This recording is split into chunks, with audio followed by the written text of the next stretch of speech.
Shalom saudara, jumpa lagi dengan saya Hendra Kusuma di program pembelajaran firman Tuhan dan juga motivasi untuk kehidupan kita semuanya.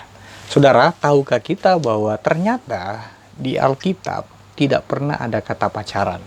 Nah, jadi buat saudara anak-anak muda yang sekarang sedang membangun hubungan yang namanya pacaran saudara, ternyata saudara tidak ada kata pacaran itu dalam Alkitab. Nah, saya pernah membaca sebuah traktat ya di salah satu media.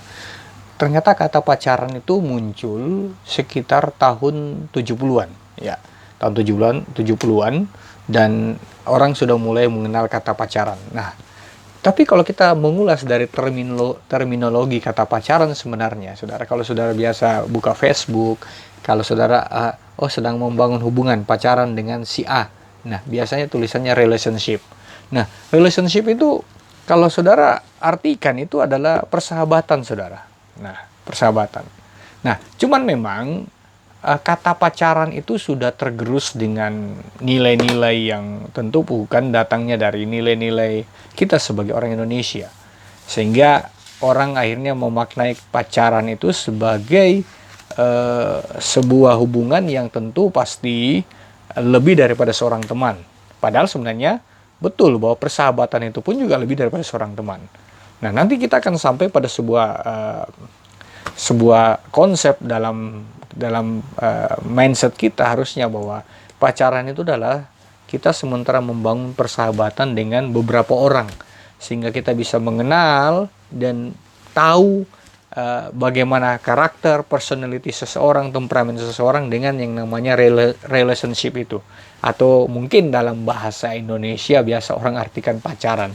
Padahal sebenarnya relationship itu bicara tentang persahabatan. Dan kalau kita tinjau dari nilai-nilai kekristenan, sebenarnya memang tidak ada kata pacaran di dalam Alkitab. Yang ada adalah tunangan. Tunangan ya. Jadi, tapi kenapa bisa orang pacaran itu justru di dalam pacaran itu terjadi hal-hal yang tidak kita inginkan.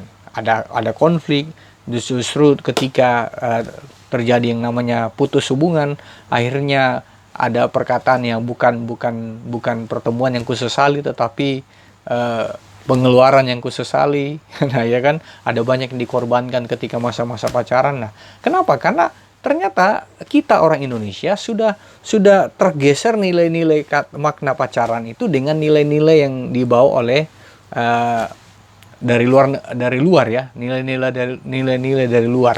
Nah, kalau orang di luar sana mereka membangun hubungan itu ya it's okay, mereka free karena usia 17 tahun mereka sudah bebas hidup mereka bisa keluar dan tinggal bersama dengan pasangannya. Tetapi kita di Indonesia berbeda, nilai-nilai ketimuran kita sudah tergeser dengan nilai-nilai gaya pacaran orang barat, sehingga akhirnya kita berpikir bahwa kalau pacaran itu kita sudah di situ kita membangun komitmen, kita pengen membangun ekspektasi kita tentang pacaran itu akhirnya sudah berubah, saudara. Padahal kalau kita lihat sesuai nilai-nilai firman, ternyata pacaran itu kan tidak ada dalam Alkitab, yang ada adalah tunangan.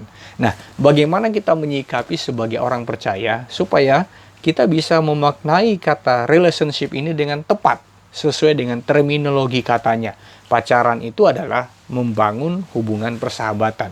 Nah, jadi yang pertama kita harus tahu bahwa ketika engkau tahu bahwa ternyata pacaran itu adalah relationship, kita sementara membangun hubungan persahabatan untuk menemukan seseorang yang bisa kita ajak untuk berkomitmen untuk masuk ke fase yang lebih dalam lagi yang namanya tunangan.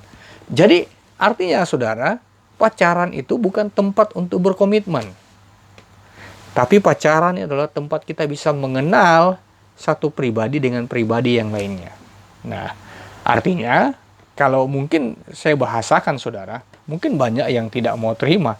Tapi pacaran itu, kalau kita lihat dari terminologi katanya, tentang kata pacaran yaitu persahabatan, tentu pasti kita bisa saja membangun persahabatan dengan lebih daripada satu orang. Bagaimana kita bisa menemukan yang tepat, yang sepadan kalau kita hanya mengenal satu orang?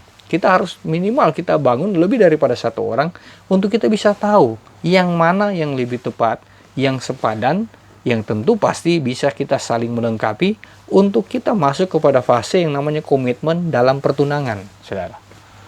Nah, makanya selama masa relationship, jangan hidupmu melakukan hal-hal yang tidak sesuai dengan firman. Supaya apa? Supaya tidak ada yang tersakiti ketika engkau mengalami yang namanya putus hubungan. Nah, kenapa sekarang banyak orang yang putus pacaran akhirnya bertengkar, bermusuhan, bahkan sampai bawa ke jalur hukum, apa-apa pokoknya macam-macam. Kenapa? Karena mereka salah mengartikan terminologi kata pacaran. Kenapa kita nilai-nilai ketimuran kita tergeser? Karena tentu pasti kita lihat bahwa sekarang media-media sudah terlalu canggih, orang bisa mengakses nilai-nilai dari luar itu masuk ke dalam hidup kita itu tanpa harus kita pergi ke sana. Tapi dengan melihat gaya hidup mereka lewat tayangan-tayangan di media sosial, di film, di apa, kita sudah mulai kita terdoktrin dengan paradigma mereka, sehingga akhirnya nilai kata relationship itu akhirnya bergeser dengan kata pacaran yang dalam konteks yang bukan nilai-nilai ketimuran kita. Nah, makanya saya katakan tadi, saya buka dengan sebuah pendahuluan bahwa ternyata tidak ada kata pacaran di Alkitab. Coba saudara buka mulai dari Kejadian sampai Wahyu. Tokoh-tokoh Alkitab tidak ada yang dibilang pacaran. Mereka ada yang dinamakan tunangan. Ishak ditunangkan, ya kan? Dengan Ribka. Pokoknya Maria pun bertunangan dengan Yusuf. Jadi tidak ada lagi Maria pacaran dengan Yusuf, Ribka pacaran dengan Yusuf, dengan Ishak. Enggak, saudara. Tapi justru mereka bertunangan. Nah, jadi artinya dari hal ini yang saya bagikan, nanti saya akan jauh lebih bahas lagi mendalam dalam tayangan-tayangan berikutnya, video berikutnya. Tapi saya ingin membuka sebuah pendahuluan untuk mengubah paradigma saudara tentang kata relationship, saudara. Relationship itu adalah membangun relasi. Memang betul tidak semua teman untuk kita bisa jadikan relationship dengan kita. Tidak semua teman kita bisa jadikan sahabat. Ada teman SMP, teman SD, teman ketemu di Facebook, teman apa. Bisa kita berteman. Tapi belum tentu kita bisa membangun relationship dengan mereka. Justru orang-orang yang kita pilih untuk membangun relationship itu adalah orang-orang yang tentu pasti bisa mempengaruhi kehidupan saudara dan saya. Nah, kalau saudara sebatas kenal, itu sebatas teman, saudara. Teman itu hanya sebatas kita melihat bungkus tampilan luarnya saja, saudara. Tapi kalau saudara mau lebih dalam lagi, maka saudara harus buka bungkusnya. Maksudnya apa? Saudara bisa jauh lebih dalam lagi mengenal orang-orang yang saudara ingin membangun relationship dengan mereka. Tentu pasti dengan cara intensitas saudara bergaul dengan mereka itu jauh lebih tinggi daripada dengan yang namanya teman, saudara. Nah, tapi justru dengan saudara membangun intensitas yang lebih tinggi untuk bergaul, saudara bisa menemukan orang-orang yang bisa benar-benar relationship-nya bagus dan bisa mempengaruhi saudara dengan nilai-nilai yang benar. Nah, makanya saya katakan tadi, bahwa membangun relationship itu, persahabatan itu, tentu tergantung tujuanmu apa untuk membangun relationship. Kalau engkau mau membangun relationship dalam hal pekerjaan, maka engkau harus bersahabat dengan orang-orang yang jujur, punya integritas dalam masalah keuangan.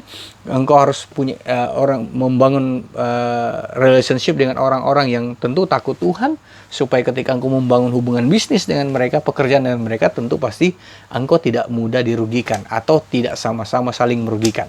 Kenapa? Karena nilai-nilai dalam relationship itu adalah nilai-nilai yang dibangun dengan atas kebenaran firman Tuhan. Tapi kalau engkau sedang ingin membangun relasimu untuk mencari jodoh, nah tentu pasti engkau bangun, kalau engkau seorang laki-laki, bangunlah relationshipmu dengan seorang wanita, dengan wanita. Nah, kalau engkau seorang wanita, bangunlah relationshipmu dengan pria. Dan membangun relationship, kalau dalam konteks yang benar, yaitu namanya persahabatan, maka tentu pasti engkau mungkin bisa lebih dari satu untuk membangun relationship persahabatan lebih dari satu orang. Supaya apa? Kalau engkau membangun relasinya lebih banyak, engkau lebih banyak peluang untuk melihat. Engkau lebih banyak peluang untuk menentukan dan berdoa kepada Tuhan, mana yang harus saya pilih dari hubungan relationship ini. Makanya selama hubungan relationship itu berlangsung dengan siapa saja, maka pertama jagalah hidupmu. supaya di dalam relationship itu tidak dicemari dengan tindakan-tindakan yang melanggar firman Tuhan. Supaya apa? Supaya relationship itu benar dan relationship itu sampai kepada tujuan yang sebenarnya untuk menemukan seseorang yang bisa diajak komitmen dan masuk ke dalam fase yang namanya pertunangan. Nah, jadi kita harus paham dulu nih. Kita harus satukan mindset kita supaya kita berpikir bahwa ternyata pacaran itu kita sedang membangun persahabatan. Tunangan itu baru kita bisa berkomitmen. Nah, jadi pacaran bukan tempat untuk komitmen. Kapan bisa komitmen? Ketika engkau sudah masuk pada fase yang namanya tunangan. Maka tunangan harus satu, tidak boleh lebih dari satu. Tapi kalau pacaran, saudara, atau relationship dalam terminologi kata yang benar, maka engkau bisa lebih dari satu, tidak masalah. Asalkan kamu benar-benar mengerti mindset berpacaran itu adalah membangun persahabatan untuk menemukan orang yang tepat untuk dijadikan tunangan dari kita, saudara. Kalau engkau seorang wanita, tunanganmu pasti pria. Persahabatanmu pasti pria. Kalau engkau seorang pria, maka persahabatanmu pasti dengan wanita. Maka selama dalam masa persahabatan itu tidak ada yang saling merugikan dengan tindakan-tindakan yang tidak benar, yang tidak sesuai firman Tuhan, supaya ketika tidak masuk kepada fase yang namanya tunangan, tidak ada yang tersakiti. Kenapa? Karena masing-masing menjaga diri mereka dalam masa-masa relationship mereka, saudara. Jadi itu yang benar, saudara ya. Nanti saudara kalau masih bingung, nanti saya akan bahas pada segmen video berikutnya supaya saudara akan lebih paham. Kenapa saya mau bagikan buat saudara para anak muda yang sedang membangun hubungan, supaya saudara tidak salah kaprah tentang kata pacaran, tunangan, dan satu saat ketika saudara masuk ke dalam pernikahan, saudara. Oke, saudara, semoga saudara diberkati lewat tayangan ini. Dan kalau saudara diberkati lewat tayangan ini, jangan lupa like dan komen di kolom komennya supaya saudara bisa bertanya dalam komen. Tentu pasti bertanya dengan kata-kata yang positif ya. Dan juga jangan lupa like dan subscribe dan nyalakan loncengnya supaya saudara tetap bisa mendapatkan notifikasi dari pembelajaran firman Tuhan yang saya bagikan bagi saudara. Nanti saya akan sambung pada segmen-segmen berikutnya tentang kalau saudara masih meminta untuk saya berbagi tentang anak muda, tentang pacaran, ataupun juga untuk masuk dalam masa pernikahan. Nanti saya akan bagikan di video atau segmen berikutnya, saudara. Oke, saudara, God bless you. Tuhan memberkati kita semuanya. Amin, saudara. Amin.